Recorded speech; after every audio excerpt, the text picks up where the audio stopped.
正听，为此法会集一切众生，请转妙法轮，教导我们如何了生脱死，离苦得乐，速证无生。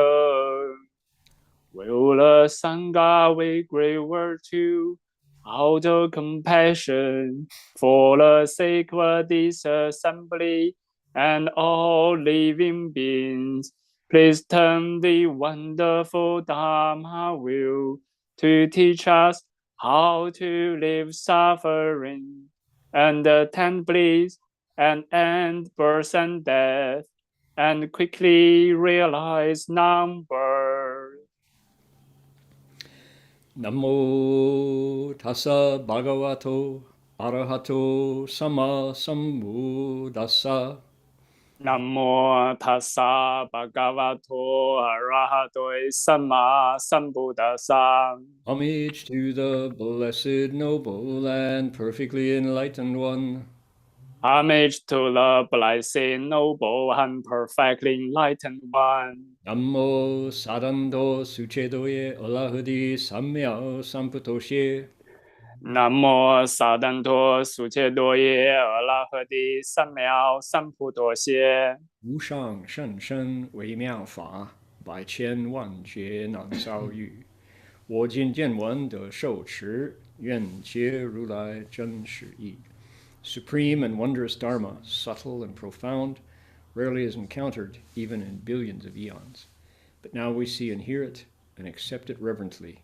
May we truly understand the Buddha's actual meaning.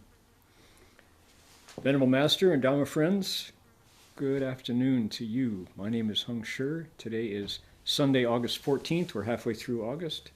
I'm here in the Gold Coast of Queensland, and it is Saturday, August 13th, back in California, 7:30 in the evening. We are about to launch into our investigation of the Flower Garland Sutra. I'm here in the Dharma Hall. We're in the heart of winter, midwinter here in Queensland, and it's chilly and brisk and beautiful. The rain has stopped for a while, and we'll move forward into inviting the Buddhas and Bodhisattvas of the Flower Garland Assembly to attend on us here. We do it with a melody. It's an invocation, so please join me if you'd care to. Here we go.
And we are here in Australia. We begin public gatherings by acknowledging country. To say the Kombumerri people, the Ugambi language group, practiced spiritual connections to land, to living beings, and to all creation here in this location for tens of thousands of years.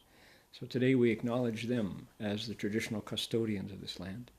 We acknowledge them with gratitude as we share the land today, with sorrow for the cost of that sharing, and with hope that we can move to a place of justice and partnership together. We acknowledge their wisdom and their elders, past, present, and emerging, and acknowledge all First Nations peoples whose sovereignty was never ceded. And when I'm back in California, I'll substitute the Miwok and the Ohlone and the Pomo peoples for the same spirit, the same acknowledgement. All right. Now, I have a story to tell to get us into our sutra. I'll do that first and then bring up the text. And the story goes, this is a Mahayana Sutra lecture, and I'm privileged to be able to step into a long line of men and women who have told these sacred stories. And this one is called The Flower Garland. The Buddha was invited to off of the earth into the heavens to tell this story. And it's called the Suyama heaven, and he did that.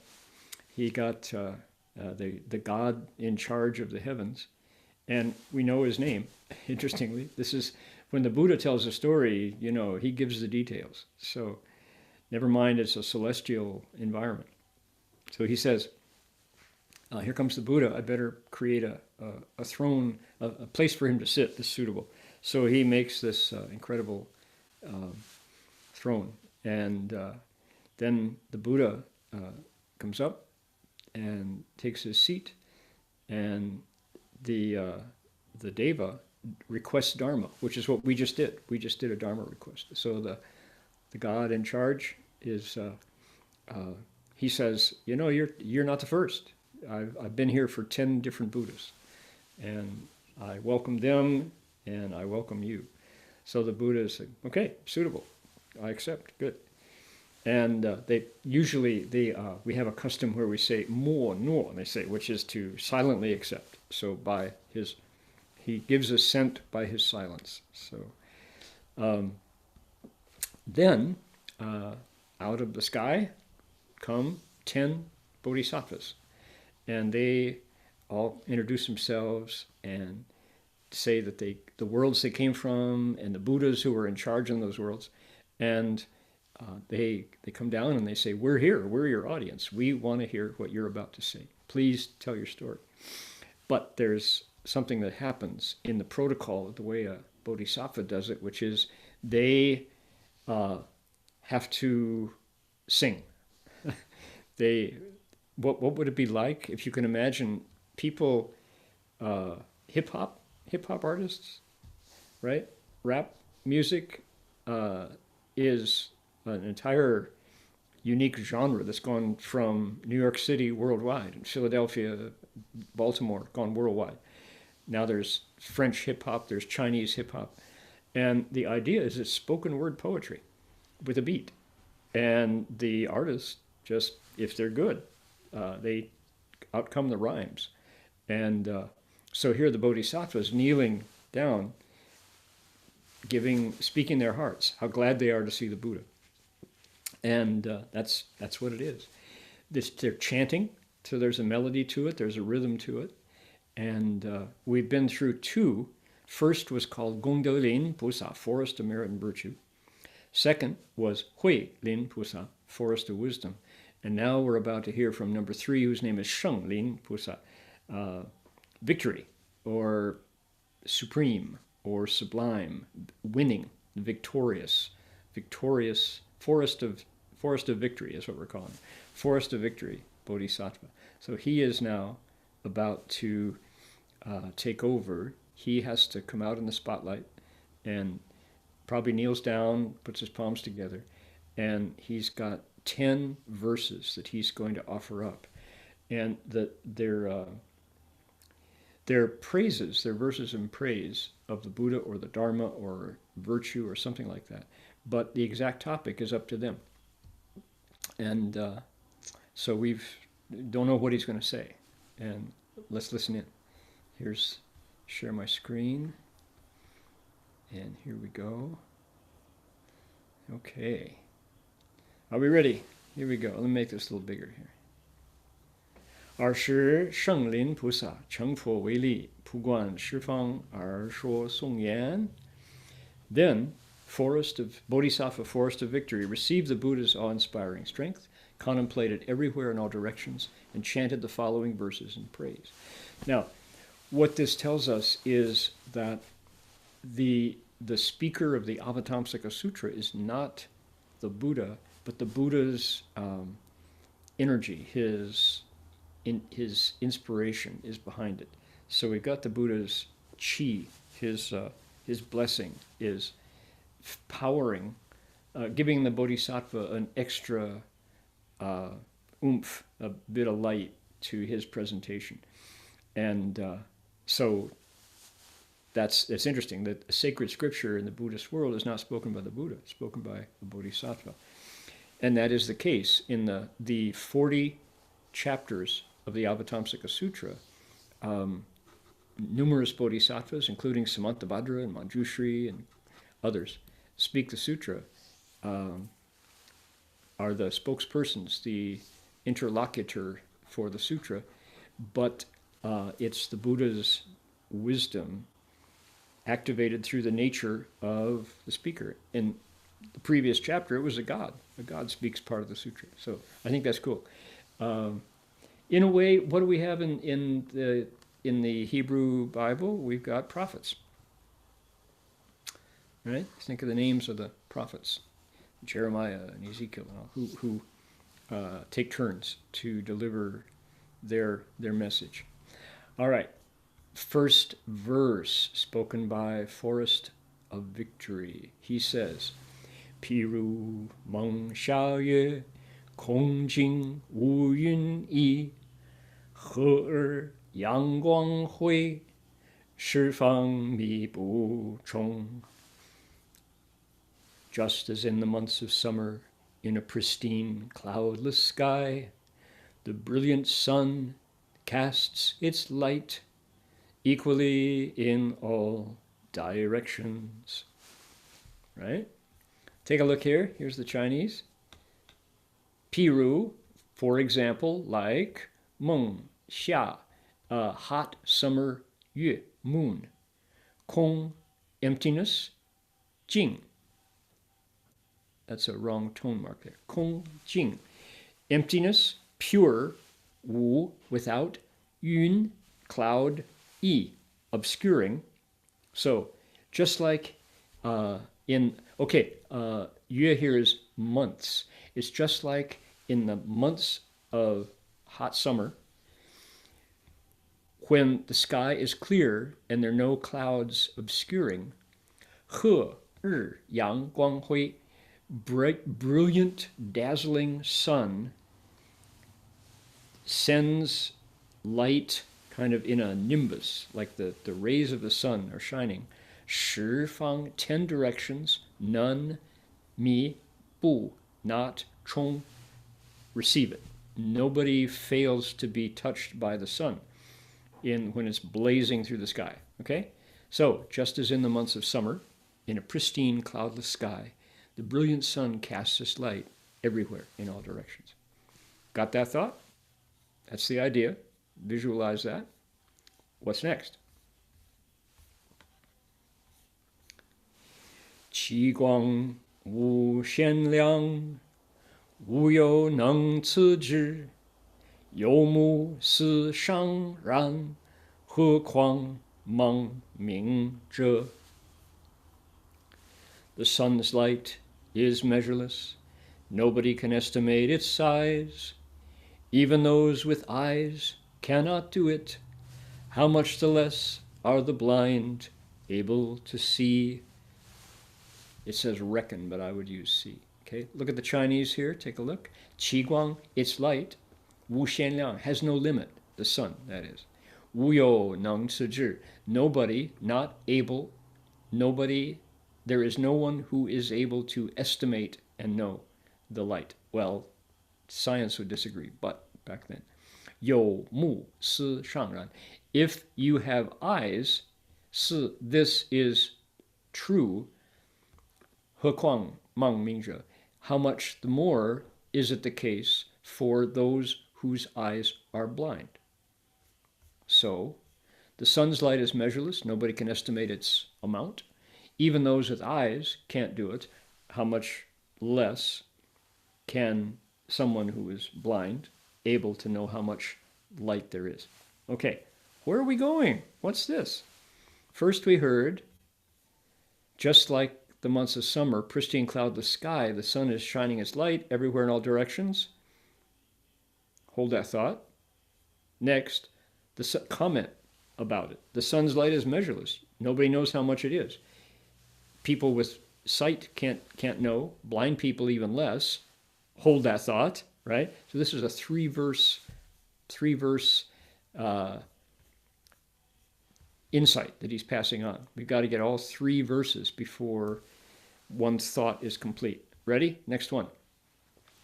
诸佛已如是，功德无边际，不可思议界，莫能分别知。Buddhas are just that way, with boundless merit and virtue. Even after looking for innumerable kalpas, nobody can know its amount. His point is giving us a way to estimate what the Buddha's merit and virtue is like. That's his first message to us, is Buddhas have a lot of merit and virtue. Interesting way to roundabout way to say that, right? But he's a poet. This is verse. He's singing. This is praise. Okay. 诸佛已如是. All Buddhas also like that. 功德无边际. Merit, virtue, no boundary. 不可思议劫. Not able to calculate numbers of eons. 莫能分别知. Cannot be unable to distinguish, discriminate, and know. All right, so the Buddhas are just like the sun. That is to say, nobody knows the amount of sunlight. Nobody knows the amount of the Buddha's merit and virtue. Okay, there you go. You could look for a long time and you'd never figure it out. All right, let's take a break here. What are we talking about? What is the Buddha's merit and virtue? And why is Forest of Victory praising it? So, I confess, when I first came to the door of Master Xuanhua's monastery, which in my case was Gold Mountain, the idea of merit and virtue, or gongda, or punya in Sanskrit, this quality was absolutely not on my radar. I had no idea what that was. Why is that important? What I thought was important was getting enlightened, or being able to know people's thoughts, or know past lives, or magic. I was interested in that kind of thing. Power, those ideas. Just merit and virtue was a quantity absolutely foreign to my thinking, to my conceptual scheme. But when I stepped inside Gold Mountain Monastery, you were hearing this every single day.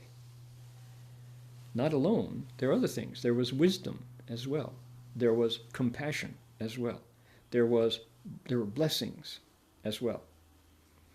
And there were other things too, but from Master Hua's stance, as from his teachings as a monk who'd been practicing the Dharma for 50 years, this was the good stuff. This was the goal. This is what you wanted. The point. This was the point of being a cultivator of the way, regardless of man, woman, monk, nun, layperson. Didn't matter. This was what you were looking for if you were on the right track. And so I had to really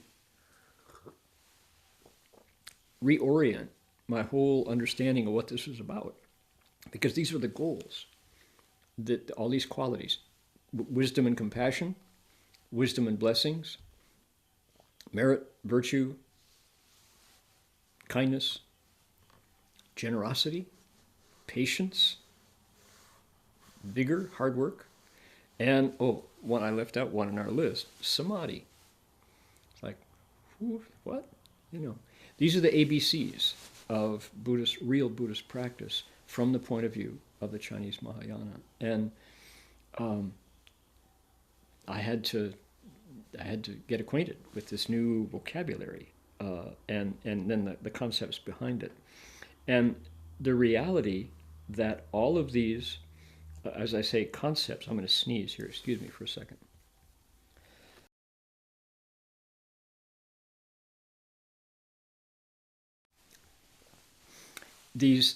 They're not concepts.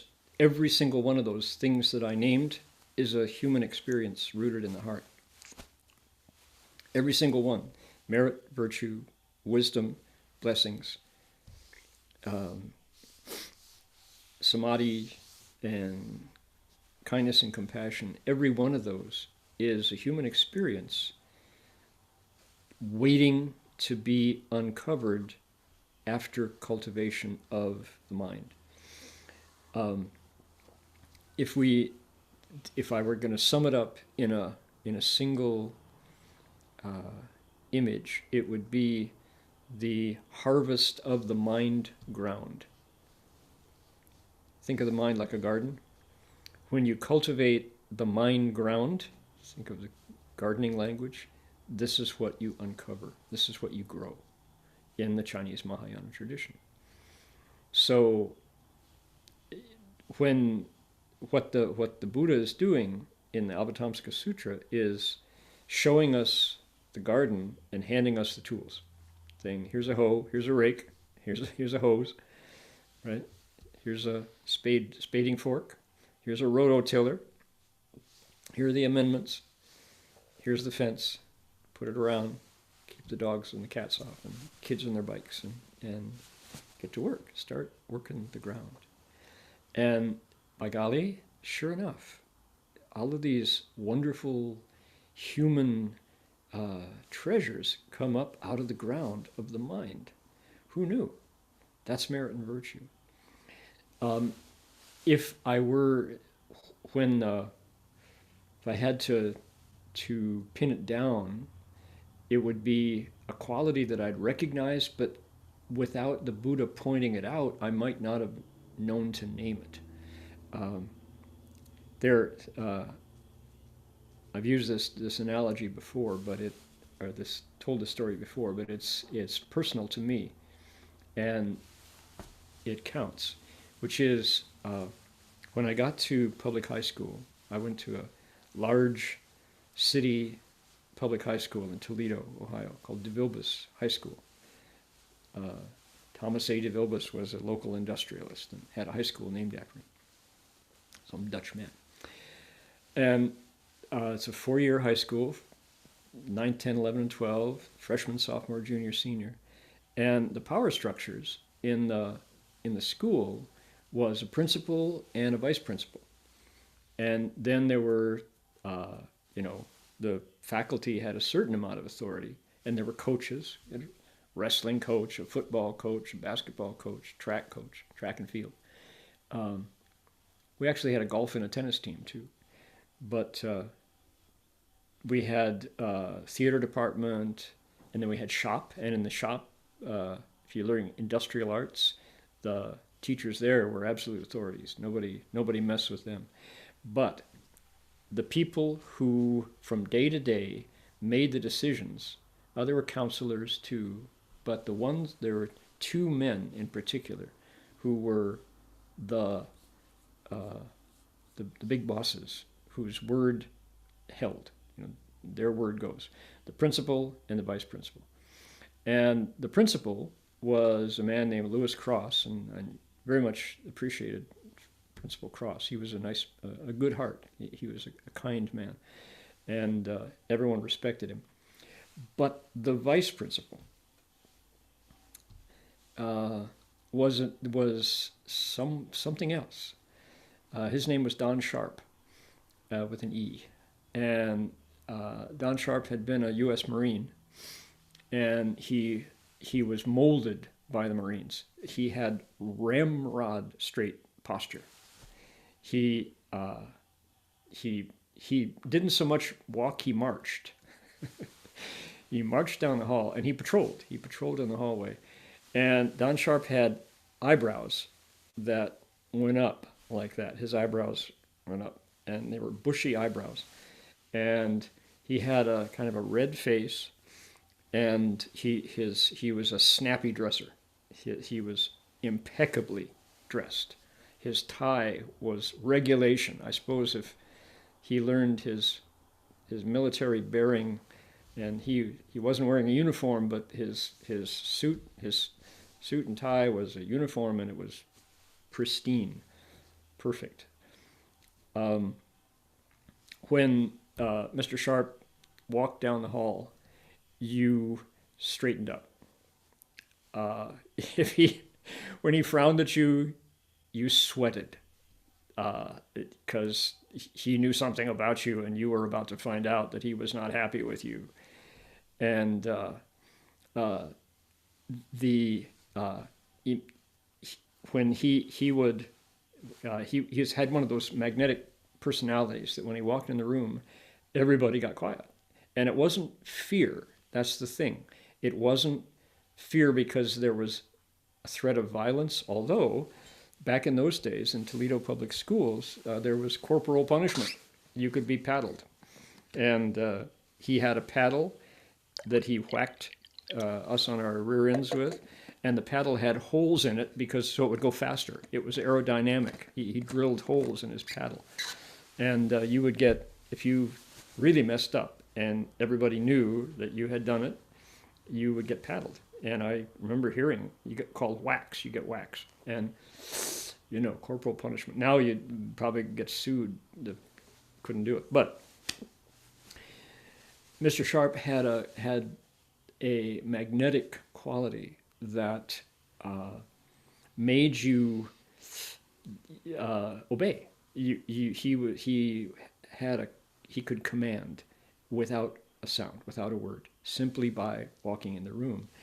And I remember I went into student government my junior and senior year, and I was student council president last year. And we had our meetings, and Mr. Sharp was if you were a virtuous person, if you were a good-hearted person and didn't break the rule, and you made a contribution, he was on your side. And I remember walking down the hall and having Don Sharp, look at me and go, "Good morning." And I was on top of the world. To have his approval meant that all was right with the world, because why? He was one of those individuals whose somehow his nature was attuned to the lives of 15, 16, 17, 18-year-old boys and girls. We were high school students. He was there to make sure we were safe, but to make sure that we were striving to improve ourselves. That was the feeling. And you didn't slack off around Don Sharp. And if he was ever really unhappy with you, oh my, there was pain ahead. So I didn't, thinking back, and I knew his wife as well. Mrs. Sharp was a very sweet, matronly, grandmotherly woman, and she loved kids, and you could tell. So after I went on to university, I had opportunities to come back and maintain my connection with Mr. and Mrs. Don Sharp, and thought highly of them. Until I got to Gold Mountain Monastery, I didn't know what it was about him that made him, you would have said, oh, charisma. That was kind of the word that we had for it. Or a magnetic personality, or an air of command or something. I now would call that he had virtue, merit and virtue. It's a quality of the heart that in Mr. Sharp's case came from his military training and the fact that he was a square guy. He was a upright citizen. He was a real adult, and yet there was a quality of kindness about him that he was as ready with his affirmation as he was with his uh, condemnation, with his punishments. And boy, something about him made you want him to approve of you. You wanted to be on his good side because it meant a lot, and it was like the sun was shining when he was in your corner. So now I would call that a merit and virtue, and it's cultivated. And he obviously, through his training, was where it came from. So my guess is most of you, most of our audience today, most of us listening to the Sutra today, probably have somebody in mind who has impacted your life in that way. And that quality it's uniquely human. Well, I guess it's also deva, but we don't have daily contact with devas, so let's use what we do have, which is humanity. And this merit and virtue as a treasure coming out of the mind ground, that human quality that can be cultivated, our Bodhisattva says, the Buddha's got it all. And how do we get a bearing on it? The theory, the principle here is that it's in our inner mind, but we cover it over. You've got it, I've got it, your mom had it, Uncle John had it, but we cover it over. And cultivation is a process of removing the things that cover it. So what covers it? It's covered by, the technical terms are false thoughts and attachments. So false thoughts is random opinions, just the discursive noise of the mind, greed, anger, delusion, pride, doubt, thoughts of that nature. Desires, I want that. I'm not myself until I get that. I can't rest until I get that. I really want it. That's desire. And what else? Well, the attachments is a collective term of things like habits. That this is just, we see it that way because somebody told us it was that way, and it may not correspond to logic or sanity, but we want it. That's the way it is. Well, that's a habitual way of seeing things. So biases, prejudices, blind spots, all those things are false thoughts and attachments. And there's even another collective term for that, which is called ignorance. And ignorance in Chinese is wu ming, no light. So even though the mind is the source of all this light of virtue that we call charisma or personality, the source of it is inside, and it's the clinging that blocks it. So we don't have the light. We do have the light. It's not wu ming, it's yo ming. You've got the light, but you have to uncover it. And so that's the theory, that's the principle. And cultivation is a process of bit by bit, removing the things that cover over the light of our nature. The Buddha is a human who did that work and removed all the coverings so that he shines. And what's he shine like? He shines like the sun. How much sunlight is there? Forest of Victory Bodhisattva says, can't measure it. Well, back then they couldn't measure it. And nobody knows how much. And the Buddha's virtue is the same, he says. We don't know how much there is, but boy, is it bright. So that's bringing merit and virtue home, right? It's a human quality of the mind. It's a feature of the mind that has been cultivated. If we wanted to, or anybody, if I was not looking at my computer screen, Ben and I and Dharma Master Jinfu are the only people here now. But if I was sitting in front of 40, 50, 60 people at the Berkeley Monastery, I would say, how many here are into stones? Like gems. Anybody? Gemstones? Anybody? And I would guess out of an ordinary audience would be 50, 60. There might be 3 hands that go up, a few. And I've even recently, who was it? Whose dad was a gem carver, a faceter of stones. One of my beloved mentors, Raoul Birnbaum, Professor Birnbaum, was a gemsmith in New York, to make money for his studies.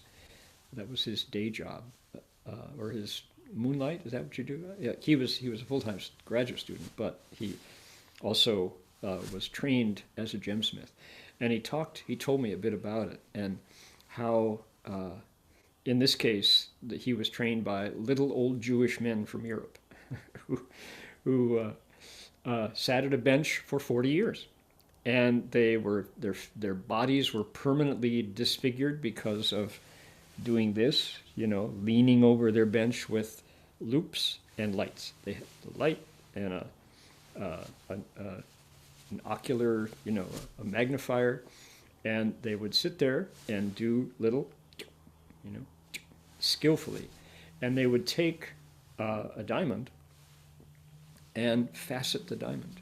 And of course, think about that. You don't wildly knock chunks of the diamond off because the size matters, but you do it just right. The minimum amount of diamond or dross or whatever you're removing from it is removed in order to reveal the facet underneath. And Professor Birnbaum told me he was good. And then they also, use fire to heat gold and shape gold into ring. But it was the best of them work with the most expensive stones. And he told me how with every tap of your, what do you use? Is it a hammer or a mallet or a cudgel or something very precise that you use to tap? With every tap, you are knocking off, $1,000. So you don't randomly, bam, you do it very carefully. And if you do it wrong, you can ruin a stone. And ooh, so quite the world of gem cutters is astonishing. And some people, their blood boils when they see diamonds, rubies, emeralds, sapphires, topaz. Australia is home to topaz, Kubarpedi. Here is where the topazes come from. And the other people are not. Doesn't move them. But there are people, particularly gold. Gold can give people gold fever, like say your blood boils, right? So I've, in my few trips to, well, I'll tell one. There's a museum in Barcelona at a Benedictine Trappist Catholic monastery on a mountain called Montserrat, the serrated mountain, the comb-like, like serrations, like a comb-like mountain, Montserrat. Montserrat is a centuries old Benedictine monastery above Barcelona, and the royalty of Spain have emptied their treasuries on more than one occasion as an offering to the church in order to support the monastery. And so there is a museum there in the monastery. And if anybody has a chance to visit Barcelona, make sure you take time to go up to Montserrat, take a look, because there are things there that don't exist anywhere else, like the Black Madonna, for example. Magnificent statue that looks so much like Guanyin Bodhisattva, you'll be astonished. Anyway, in the museum, there are jewels. And the one of my Catholic monk brothers said, "Oh, you got to come. You have to go come and look." And I said, "I have a museum, not interested." And he said, you don't know." He said, "Follow me." So I took his advice and walked in. And oh, wow, the first of all, the security is one of the first things you notice. The glass that the jewels of the Spanish royalty that was offered to the church there is it's the glass is 10 inches thick, and they've European jewel thieves are very well practiced, and so this is state of the art to defeat the jewel thieves. And yet still you can see, you get up close with jewels like I had never seen before, crown jewels, and kings crowns, and necklaces and scepters, and things that you didn't know could be.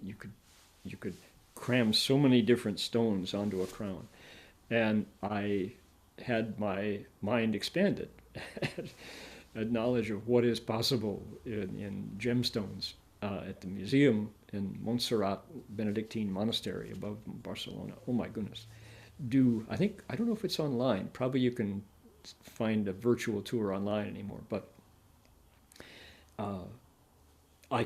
when I went there, I could understand how someone could be completely head over heels about gemstones. They are spectacular, and the light that is revealed. And so this whole digression is to say, also, if you, I've also been to Belgium, and where diamonds are traded, and there's a museum in Antwerp where they take you on a tour of, they've got a exhibit of diamonds coming out of the ground, out of a mine, and then what happens to them as they pass from hand to hand on the way to being faceted and turned into something saleable, something wearable. And when it comes out of the ground, you don't think that that's going to be your mom's wedding ring, or your wife's, or your husband, your own ring. You don't think that there's a diamond in that chunk of rock. But then it's processed, and wow, on the way to that bench where the old gemsmith, the old master, turns it into a beautiful, incredible, lighted stone. And then the last exhibit is they shine lights from different directions on the faceted diamond, and the spectrum, pure light, comes in all different directions, in every color. The whole entire rainbow is there. And so you can imagine how the Buddha, how he shines. And the point that the Bodhisattva makes in his verses is no limit, right? Limitless.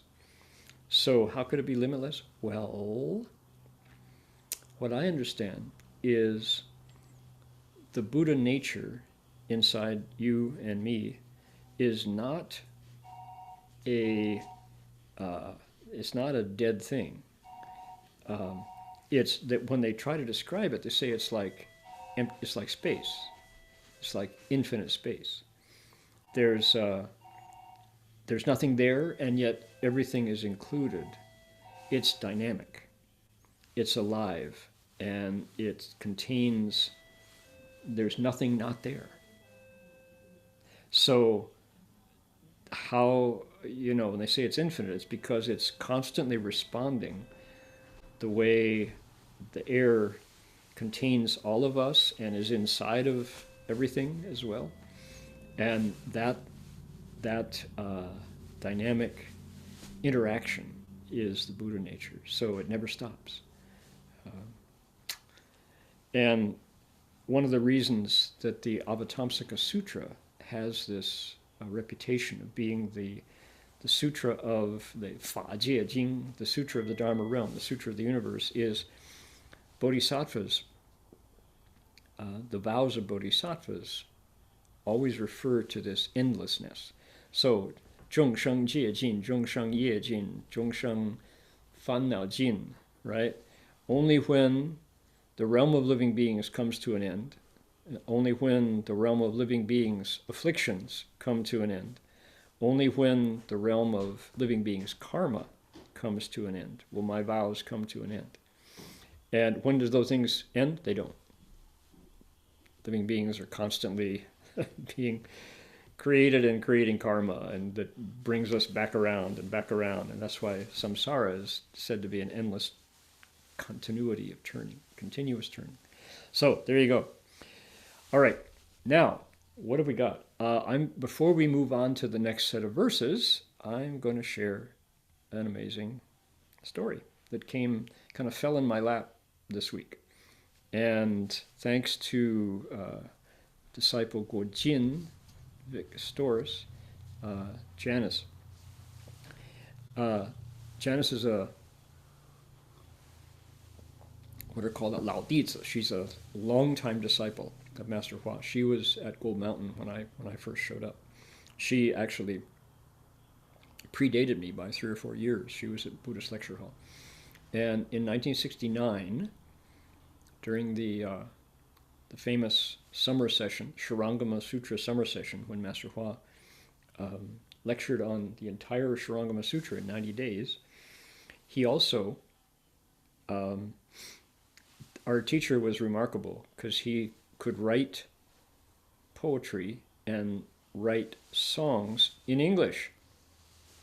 He did what was called 口授一首歌.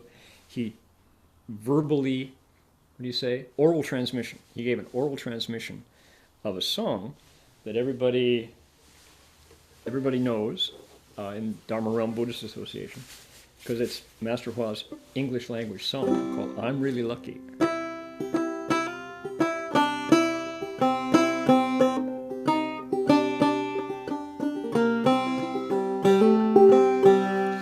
And so, who was the one who took that song down as Shifu dictated it? It was Janice Storis, so Guojin. And recently, and Janice is we're the same generation, and we heard the same music growing up. We were both in San Francisco in the 60s and 70s. So we were the other person who immediately heard the song was Lani Bauer, who went on to become Bhikshuni Hengyin, and Lani, took the lyrics that Master Hua dictated, I'm Really Lucky, and gave it a melody. And so this is an old favorite, and this one of our, a song that Shifu transmitted in English to us. Everybody wants to hear it. And what Guojin communicated to me this week was, she said, you know what else Shifu said then? After he heard Lani's melody? He said, why is it so sad? Can't you get a more lively melody? And I didn't know that. I didn't realize that Shifu had an opinion on it and thought it was sad. So I'm telling that story, and that's only half of it. There's another part of the story to come, which is to say, I think, on one hand, you don't kill songs. Everybody likes, I'm really lucky to study Buddhism, and it's got its own life now. Songs, they light up our ears, and we walk with them, we cry with them, we memorize them, we sing, we pass them on. Songs are like they become part of the culture. So I'm not suggesting that we stop singing I'm Really Lucky to that melody, but knowing that Shifu considered it to be a sad melody, I'm challenged to write a happier melody. So that I don't have it yet, just got this idea. So we're going to work on a new version of I'm Really Lucky. So, but meanwhile, let's sing the old one, the only one that exists now. So, I'm famous for making promises about music that take forever to come, but we'll see. This was spoken by Master Xuanhua spontaneously in 1969 before he gave an Earth Sutra lecture, written down by Guojin, Vickers, and then put to music by Bhikshuni Heng Yin Lani Bauer. So here we go.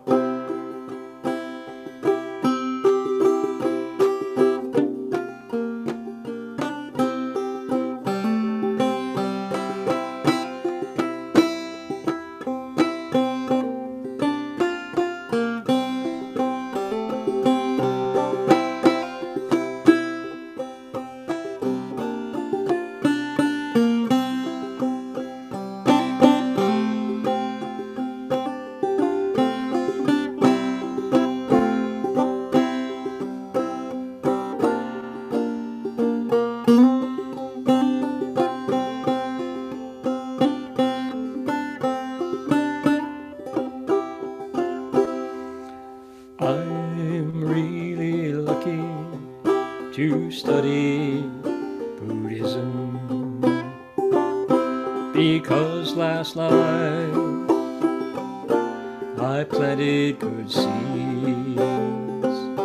Now in this life I've met good friends and a good knowing one to teach me deep wisdom. I think that I will go to Buddha soon. I hope so. My Dharma friends and I together will go to perfect enlightenment. To perfect enlightenment. We do it one more time. It's a nice song, right? I'm really lucky to study Buddhism because last night I planted good seeds. Now in this life I met good friends and a good knowing one to teach me deep wisdom. I think that I will go to Buddha real soon. I hope so. My Dharma friends and I together will go to perfect enlightenment. To perfect enlightenment.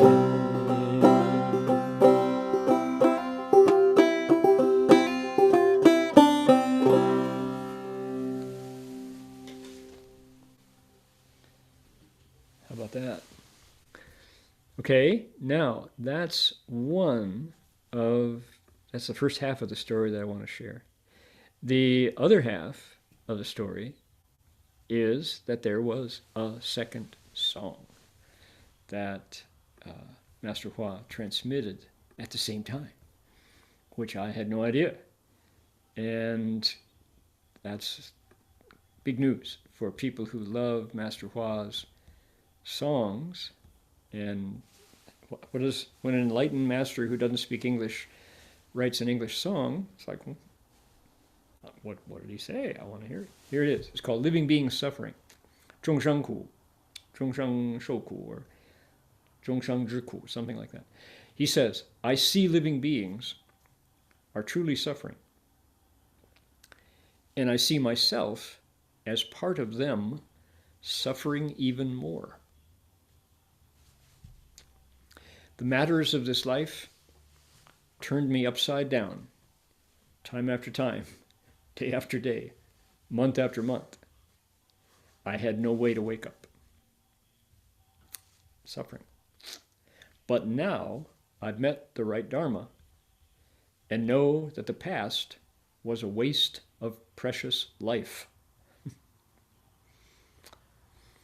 I will cultivate the holy way with all my heart, go to Buddhahood, and then return again to take all beings to the happy land. Go to Buddhahood, and then return again to take all beings to the happy land. That's it.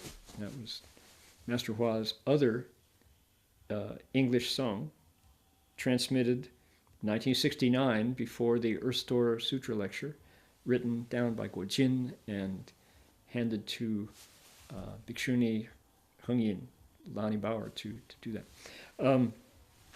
As far as I know, that song didn't make it into a melody. Maybe somebody listening can correct me and say, no, there was a melody written to that. Hope so. Love to hear it. Meanwhile, we're going to see if we can't add one. See if we can't put a melody onto those lyrics. So, I see living beings are truly suffering, and I see myself as part of them, suffering even more. The matters of this life turn me upside down, time after time, day after day, month after month. I had no way to wake up. Sound familiar? But now I met the right Dharma, and I know that the past is just a waste of precious life. I will cultivate the holy way with all my heart, go to Buddhahood, and return again to take all beings to the happy land. Go to Buddhahood and return again to take all beings to the happy land.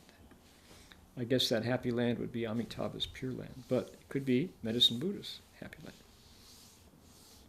How about that? Another gem. Ooh, English language song transmitted by Master Hua in 1969. So, golly, 30, 31, 20, 50 plus years ago. Yeah. Okay, back to Forest of Victory, Bodhisattva. Here he is. Bring this up. All right, there we go. He says, now our verses take a turn at this point. He spent 3 verses telling us how much virtue the Buddha has. And I challenged everybody to think of who you know, who's got that quality, that magnetic, charismatic light about them that inspires you to be better, and it's not intimidating. It's, what's the word? It's invigorating. It straightens you up. And it's so human. It's a human quality. Somebody who has brought this out. They've made their life this way, and everywhere they go, they touch people invisibly, without a word. Something in the quality of their life inspires you to be a better person. That's the merit and virtue quality. Yeah. Okay, here's one. People know the Chinese religion, Taoism, right? Talk about Lao Tzu. Lao Tzu, the elder one, the old boy, the philosopher who left behind the teachings of Taoism, a contemporary of the Buddha, 500 BCE. But the book attributed to him, whether or not he actually wrote it, is called a what? Dao De Jing. Oh, the classic of merit and virtue. That's it. That's the very quality we're talking about. So the founding texts of Taoism are based on this human aspect, this human virtue that comes out, which when I showed up as an aspiring Buddhist, I had no clue. I didn't even have the language to understand. And so Master Hua patiently taught us the language, the names for it, the concepts behind it, the ways to approach it in our lives, and then he lived it. He embodied it. So Just as in the months of summer, in a pristine cloudless sky, the brilliant sun casts its light equally in all directions. The sunlight is measureless, nobody can estimate its size. Even those with eyes cannot do it. How much less are the blind able to reckon? Buddhas are just that way, with boundless merit and virtue. Even after looking for innumerable kalpas, nobody can know its amount. How? We good? All right, let's do the next chunk. This is Forest of Victory. And what is he going to say? He says,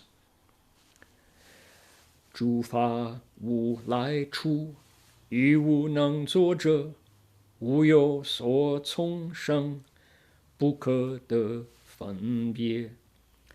Dharmas come from nowhere. They have no creator. They have no source. Nobody can distinguish one from the next. Oh, dharmas. We had 3 verses on the Buddha, but now we changed. We're talking now about the world around us. 诸法无来处. Dharmas, phenomenon, things, just to say things. 无来处, don't come from anywhere. No coming place. No source. Dharmas have no source. 亦无能作者. Also, no able make person. Nobody can make them. Dharmas are not created. They don't come from anywhere. They're not created. 无有所从生. 无有所从生. They have no from where arrival place. Let's see, I'm sorry. Birth. The word here is the sheng. So, do not have a how do we translate that line? They have no source, okay? 不可得分别. Furthermore, unable to tell one from the other. What do you make of that? Dharmas come from nowhere. They have no creator. Nobody makes them. They have no source. There's no place where you find them. Nobody can tell one from the other. Nobody can distinguish one from the next. It's like, where did our bodhisattva go for that one? That nonsense?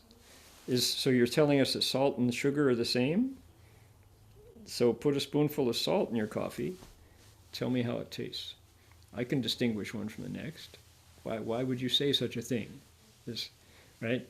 On the surface, it seems pretty easy to challenge this and to say, well, I don't know where he's going with that. That doesn't make any sense.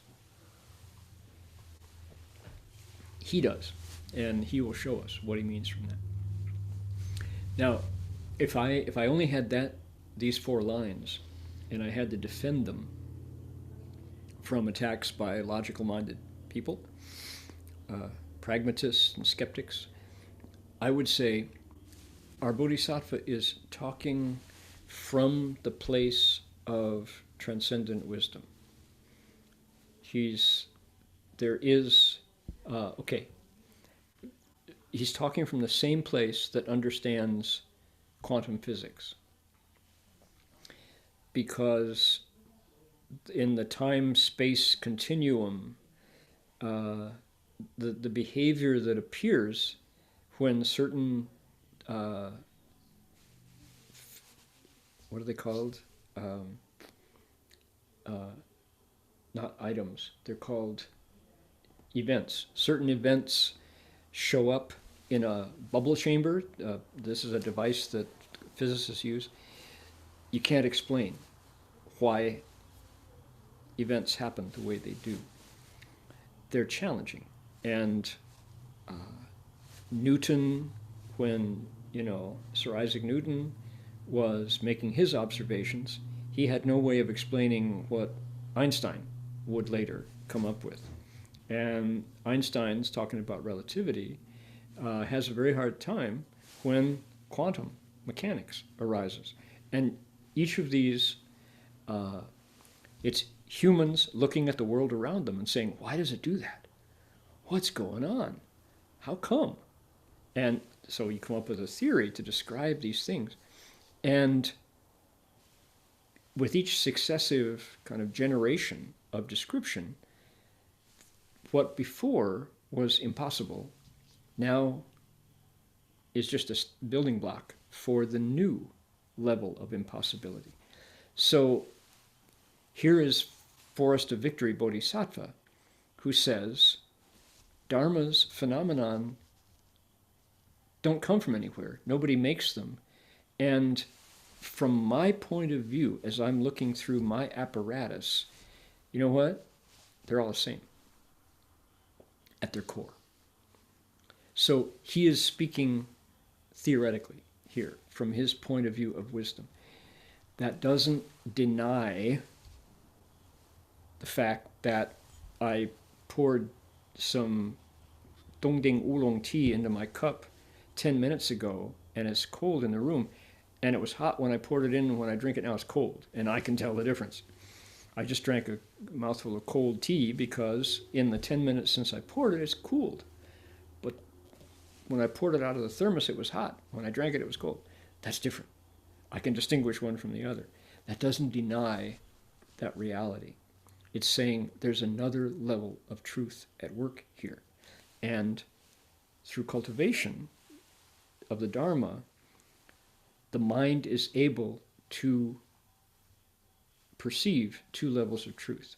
One is called Paramartha Satya, which is ultimate truth, and one is called Samvrti Satya, which is relative truth. The ultimate truth isn't bound up in duality. Right, wrong, true, false, past, present, up, down, male, female, yin, yang. Not bound by that. It encompasses both, all dualities. That's ultimate wisdom, ultimate truth. And I don't have access to that because I'm very much bound up in duality. My eyes, if I'm looking at the camera, but right now I cannot see my own hands. Now I can.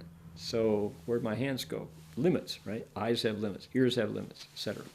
The senses have limits. From the Buddha's point of view, and where Forest of Victory Bodhisattva is speaking from, those limits are absorbed into a larger reality. Okay, will you accept that? Did I answer the skeptics and the rationalists there? Okay, what else does he say? Ready? 一切法无来，是故无有生，一生无有故，灭亦不可得. Because all dharmas come from nowhere, so they have no creation. Because creation itself does not exist, neither can cessation be found. Oh boy, this is sounding like a Mahayana Sutra, isn't it? Okay, 一切法无来, all phenomenon come from nowhere.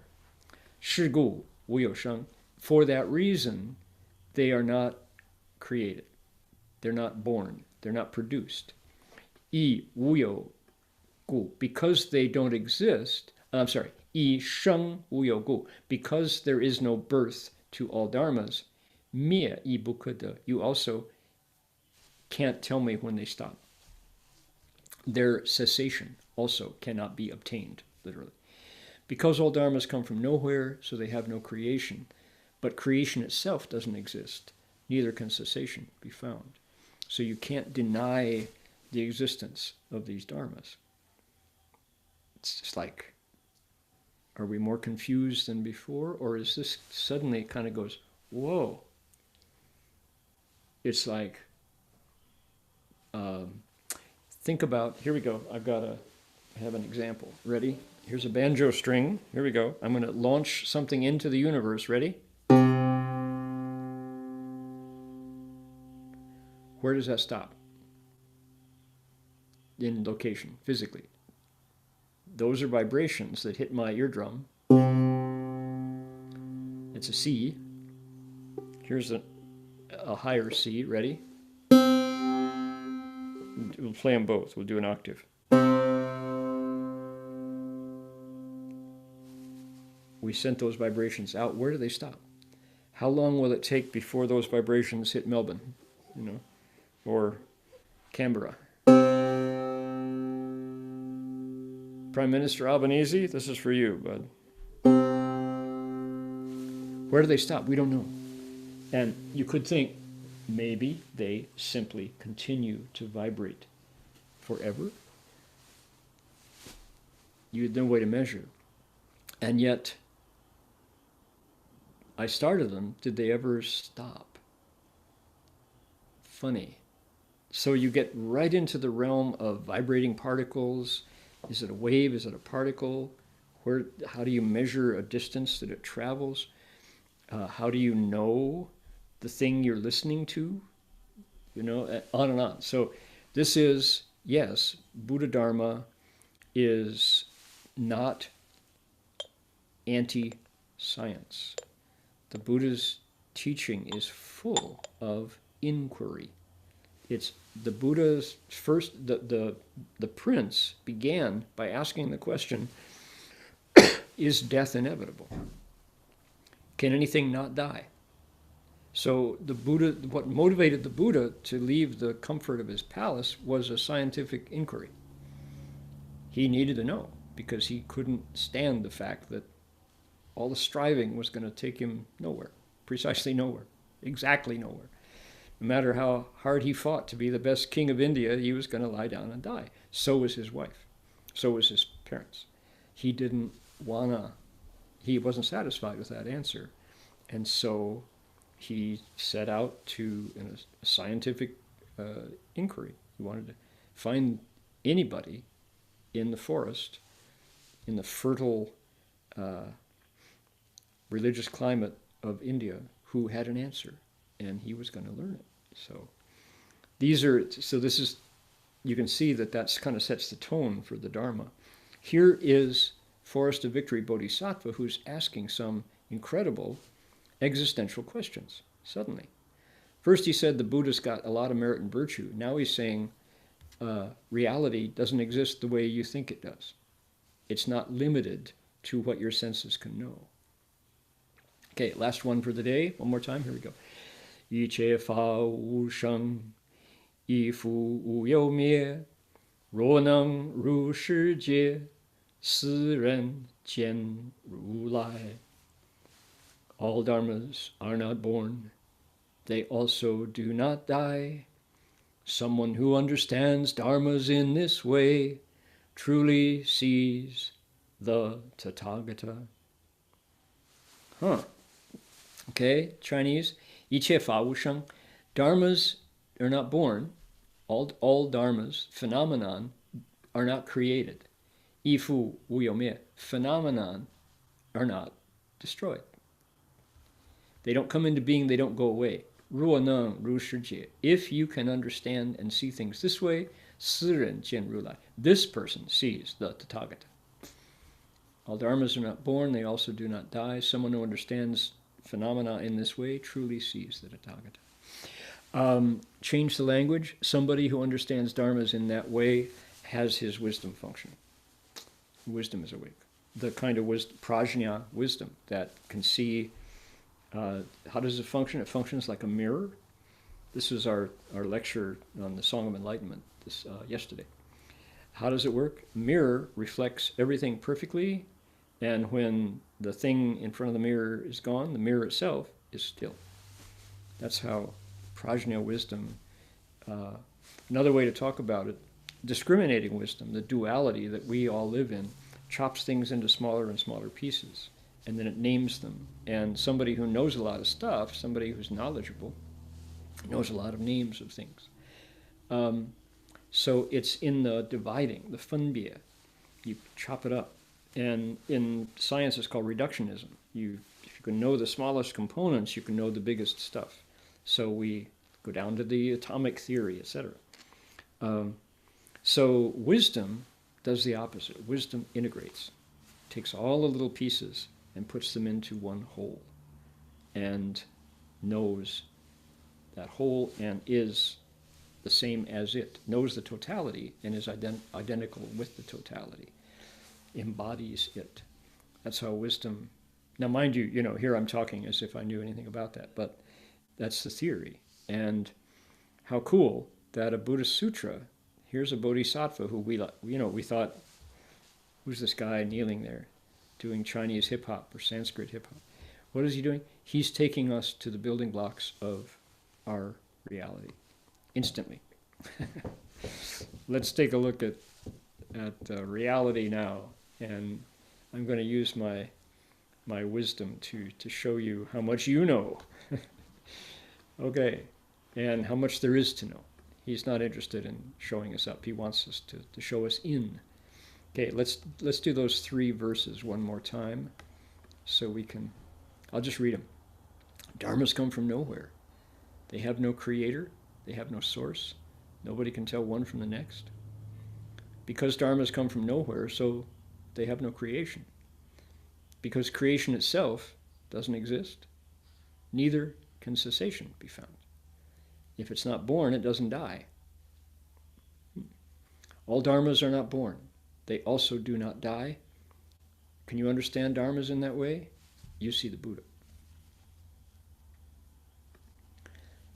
To put it into approachable language, we see the human being who took the covers off his mind so that his wisdom was awake, the light of merit and virtue was shining, and he looked out at the world, and this is what he saw. And he walked around the Bodhi tree for a long time saying, forget it, nobody's going to get this. This is way there. Everybody else is interested in power and love and accumulation and satisfying appetites, and they're not going to get this. And the Brahma gods came down and said, oh, please, please, please, people are suffering. You've got to talk about it. So he said, all right, I'll try it. Talk about it. And so 2,500 years later, we're still talking about it. How interesting. What are we going to do next? We're going to do our chanting the Buddha's name exercise, which some people have told me they're actually chanting it. It's happening out in the wild. People are actually reciting the names of the 7 Tathagatas and doing it on behalf of their business friends, doing it on behalf of their pets, doing it on behalf of their deceased relatives, the ghosts, and doing it on behalf of their kids. Boy, children who have been cooped up indoors in China for zero COVID, who are ordinarily pushed so hard to succeed academically, and then when their parents become their tutors because the kids can't go to school, there's been a lot of rethinking about how children learn and what the point of, why are we forcing, they call it 填鸭式 duck feeding education, because ducks are force-fed, they're forced to swallow because they get fatter, so when you slaughter them there's more duck meat. And when you do that to a kid's mind, they may get fat mentally, but they're not happy. So, what do? We recite Namo Ganlu Wang Rulai, and our children get spontaneously get wiser. Here we go. And they can retain what they learn. Reciting the names of the 7 Tathagatas.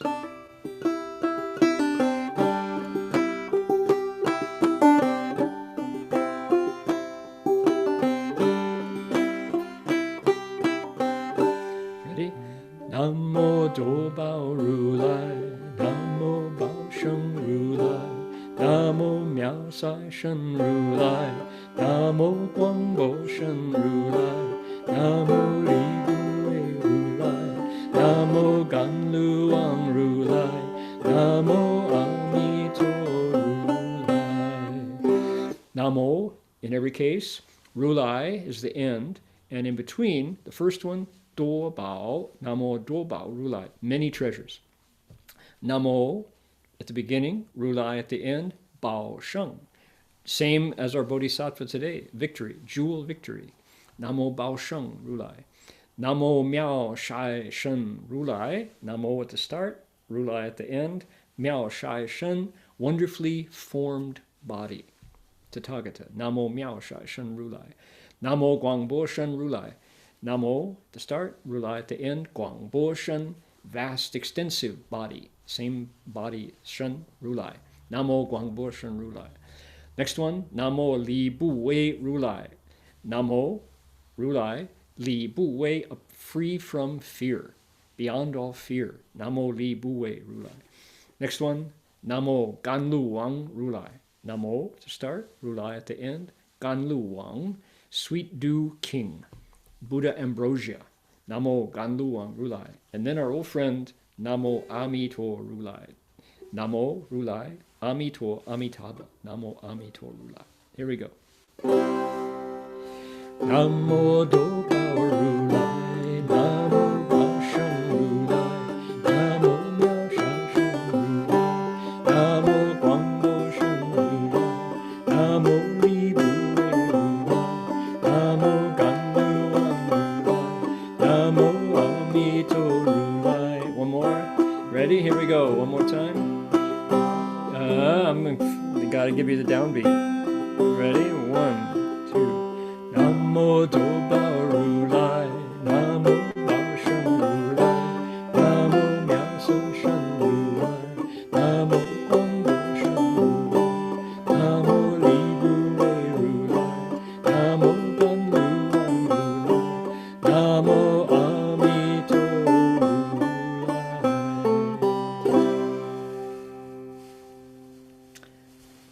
There you go. Names of the 7 Tathagatas. What fun is that? Yeah. So interesting. So many different ways to approach the Dharma. I have been teasing about this question, why did you become a Buddhist? Sorry, why did you become a Buddha? Yeah, nothing else to do.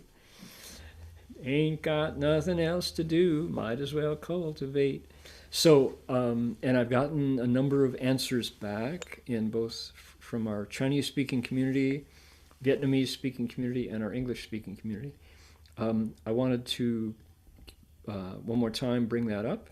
We're collecting those. We're going to make a table of reasons and fascinating variety, some real stories of people who, reasons why people are interested in the Dharma. And let me run through the ones. I'll just read them to kind of to seed out there, drop some seeds in your thoughts. Please do send in you can put it in the chat there. Reasons why you became a Buddhist. You were born into a Buddhist family. A relative became a monk or a nun, maybe. Your grandmother, your great aunt, somebody practiced Buddhist chanting or bowing or reciting. You heard the sound of their wooden fish when you visited their home. Your immigrant parents were Buddhists back in the native country, and you came over and you were trying to source your roots, and you became a Buddhist. Your immigrant parents found Buddhism old-fashioned back in the old country. When they came to the new country, they met Master Hua's scientifically savvy explanation of the Dharma and picked up Buddhism in the new country as a new thing. Somebody recommended a Buddhist book to you. You read books that mentioned the words Dharma, Siddhartha, the Tao, Zen. You took a world religions course in college. Many people in the U.S. First encountered Buddhism in a classroom. You experimented with mysticism, astrology, yoga, or martial arts, or diet, and you gradually arrived at Buddhism as an ultimate, more encompassing system. You traveled through Asia seeking to find yourself. Many Thai forest monks talk about that. Peace Corps. Our dear friend Ajahn Sumedho, Longpo Sumedho, was a Peace Corps volunteer in Thailand. You wondered about the big questions, and Buddhism takes you there without apology and without penalty. We just had one just now in the verses, looking at all dharmas, looking at phenomena. You arrived at Buddhism through the mind, mathematics, physics, art, philosophy, poetry, painting, photography, dance. Something, some other system brought you to connection with the Dharma. You heard the sound of chanting, of mantras, of Buddhist words, satori, samadhi, moksha, kensho, Buddha, bodhi, compassion, and something clicked. Your diet. Horrified by the daily slaughter of sentient creatures, birds, fish, animals, you arrived at Buddhism as the most humane way to be a human. Another one, sensitive one. You loved a partner or a child or a parent to the point where you lost the boundaries between self and other, but your mind continued to expand into questions of connection with all beings. Are we all one? That question was only answered by Buddha Dharma. How about this one? Dissatisfied with your religion's answers to important basic questions, you kept looking. Jubus, who were told that they could only go to Hebrew school. That was it. Once the bar mitzvah, bas mitzvah, you were done. Because Jewish mysticism was considered dangerous. Wounded Catholics, who didn't want to be told they were flawed and couldn't heal themselves ever. Non-tribal Christians.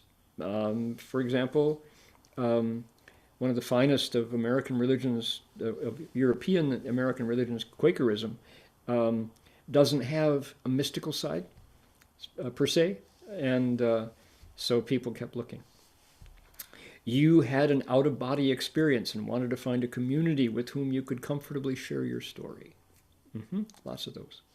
You saw a Sangha member in robes on the street or in the library or on a bus or in the airport.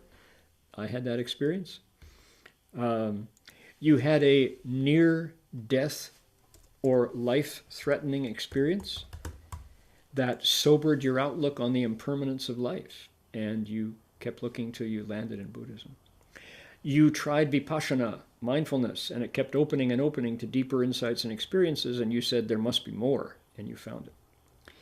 You came through the gateway of sound to contemplate infinity. Remember? We were just doing that with our octave. There we go. That's Guanyin Bodhisattva's method, the ear organ. And last one on my list here, you heard a sutra, even a single verse, and your mind wanted more of that flavor. Okay, how about you? What's your story for how you discovered the Dharma? What brought you to Buddhism? Okay, ongoing inquiry. You betcha. Okay, it is now time for me to bring up a website. Going to look at berkeleymonastery.org. Berkeley Monastery, write it here, monastery.org. And ask the bhikshus at the Berkeley Monastery to tell us what is happening. Anybody there ready to go? Yes, Sir Master, here. Jinwei speaking. Hi, Jinwei. Go ahead. So, like everyone's seeing, and upcoming next Saturday, we have Ulambana ceremony, August 20th from 8 a.m. to 9 a.m. It's a wonderful ceremony to honor and repay kindness of our parents from this life and past lives. One of the most important holiday in the Buddhist calendar in the year. So you can join us through the Zoom. You can register, you can click the link, and you can be with us on Saturday.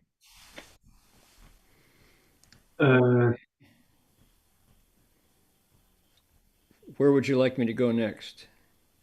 Thomas, we can just go the next one. Okay. So this is going to happen August 28th. Like every month, in the end, we transfer merit and virtue from the 1 month of recitation of Great Compassion Mantra. And in the morning, 6:30 to 7:30, we say together Great Compassion Mantra, have some reflections and transfer merit and virtue from the whole month of recitation. And this is to support those people who are affected by COVID.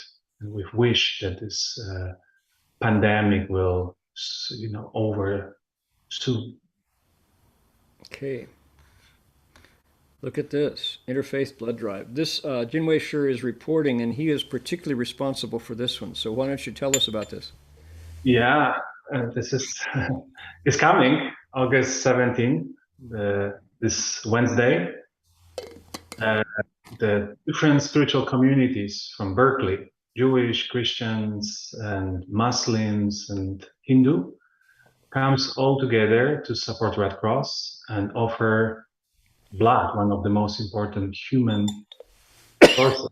And literally, this act of giving saved people's lives, up to the 3 of lives, actually, from the one donation.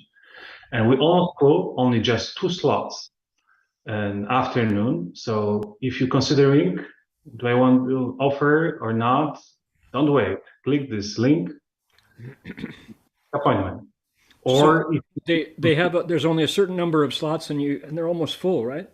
Right, all full. Actually, it was full, but I just received before the lecture a message from a friend who says that 2 people actually canceled their appointment, so now are 2 available. So it's still opportunity. And let me say, if you're from Europe, your blood is now acceptable. Yes, it's true. Most countries, I think if you from Great Britain, you can have a problem, but check it out because they're changing every. It's so precious that actually they lift up some restrictions. And if you don't live in Berkeley, also I can encourage you to donate blood anywhere you are. Definitely is really, really real need for the blood, especially during the pandemic. All right. And we have all this our regular ceremonies and morning ceremony and noon recitation, evening ceremony, and lectures and Rabbi Heng lecture every Friday. 1 p.m. The time is changed, right, from 12:30 to 1. Correct. And the link and register, and of course the Saturday evening Avatamsaka lecture. And pretty soon we'll update you. We'll start again fall semester. So Professor Marty Verhoeven will return and other classes as well. So it will be in September. All righty. Great. All right. Appreciate that. Thank you so much. And that's we didn't think when we started our online Buddha Hall that 2+ years later it'd be fun if there was any way to know how many page views, how many people have joined online, the morning and evening chanting and the bowing and the reflections and the chan of the Berkeley Monastery online, BBM online. I guess we will never know. Maybe we could estimate, but that was certainly the silver lining in the COVID cloud, was the opportunity to let people come together online and celebrate and to cultivate in the Buddha Hall, virtual Buddha Hall. So, okie doke. Here is our transference practice. We're going to transfer the merit of the lecture today using Dharma from Medicine Buddha. All right. Okay. This is Medicine Buddha's mantra for anointing the crown of the head. And please make a wish, send it out, learn this mantra if you like. It really puts a light in the heart, and we hope the virus will have a harder time making its way into your lungs when this mantra is in your heart. So.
And before we go, chants to bow to the Buddhas and to our teacher. I'll ring the bell 3 times and you can join me here.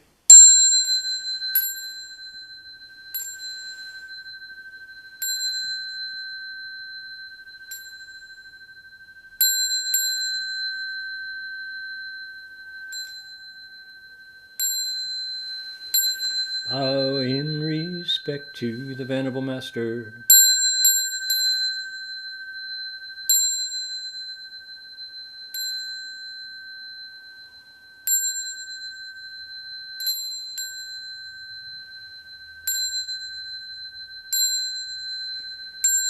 All right, much gratitude to the volunteers and the translators. That'll do it for us for this week. We'll see you all next week. Amitofo. Bye, everybody.